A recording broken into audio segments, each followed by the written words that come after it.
What's up guys? Lately I've been neglecting my worker prophecy a little bit too much in order to show you guys the new things from Jet Blaster. So I figured it's time for an update. Since you last saw it, my prophecy has completely new internals. In addition to the worker stuff, the expanded plunger tube, 25N spring, metal bolt sled, it now has a Spenceworks brass sleeper breech. This was custom made to have a 1-foot barrel made of 17/32 brass, which is 3-day epoxied inside a worker stock retaliator style dart gate. The pusher is 9/16 brass glued inside a worker stock retaliator style pusher, which you can see here is the smoke black colour. Outside of the shell and on the end of the brass barrel I have a BlasterTech scar, which I find works best with 17/32 brass.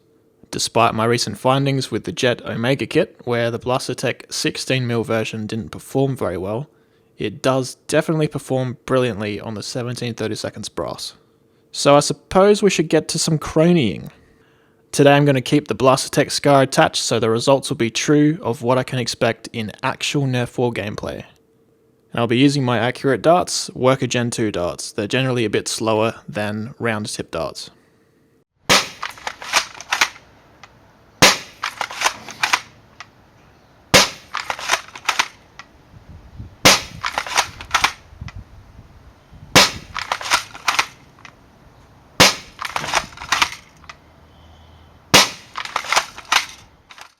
We got a low of 186, a high of 200, gives us an average of 192.7, and a variation of 14 from the lowest to highest number.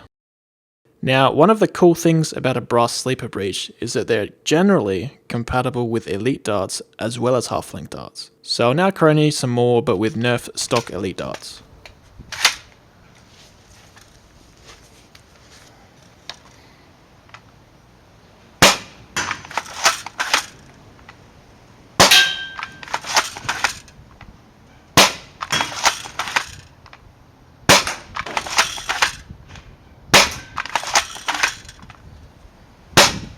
That gives us a low of 195, a high of 221, an average of 206, and a variation from the lowest to highest of 26.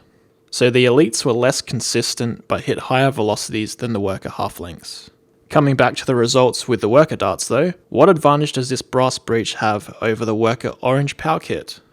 Well, if we have a look back at my review of the prophecy with the worker power kit, I was only getting a high of 180 with worker darts, and that was without any rifling to slow it down. In our testing today, we've gained 20 FPS, that's with a BlasterTech scar attached and engaged, and that's 20 FPS gain without changing anything else but the breech. I can also now use katana mags in the prophecy without needing a forward shifted adapter. Also, the compatibility with elite darts is cool. It isn't something I'd ever personally use. I only use half-length darts even in my flyable blasters, so that pretty much sums up all my reasons of why this might be better than the worker power kit. For those of you looking to get a prophecy, or even a retaliator or cedar, would I recommend going with a brass sleeper breech or getting the worker power kit? Let's work out what's cheaper. Well, the worker kit, link below, is $62.40 Australian before shipping from Monkey Mods.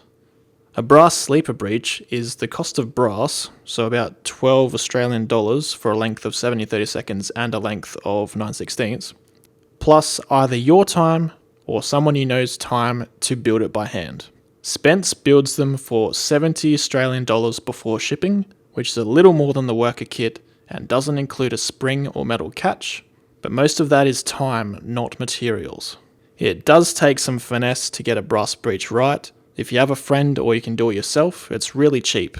The performance seems to be superior from the brass breech, so I'd definitely recommend that over the worker one. But if you don't know how to shape brass, you don't know someone who could do it for you, I'd recommend checking out online Facebook groups, maybe a buy-sell page, and asking if someone could quote you a price on building you one, and then you can make your decision from there. That's it for this video. Thank you guys for watching, and until next time.